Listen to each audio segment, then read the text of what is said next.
Hello everyone, this is Amy. Trying to point out your drop-off spot or calling out random landmarks in general can feel a bit frantic in a cab, but in South Korea, a couple of quick, polite phrases make your ride perfectly smooth.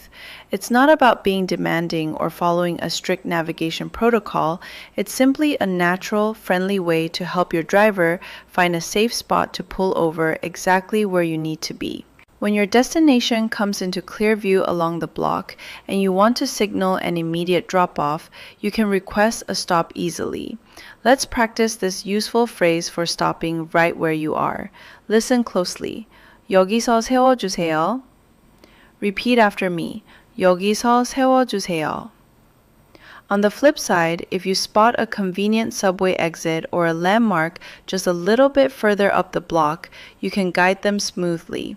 Let's practice the native phrase for pulling over just up ahead. Listen closely. 앞에 세워주세요. Repeat after me. 앞에 세워주세요. Using these quick native phrasings is an easy, confident tool that keeps your city travel feeling completely relaxed and street-ready. Subscribe to Bisset Study Abroad to unlock the next social code. Stay smart, talk happy, see ya!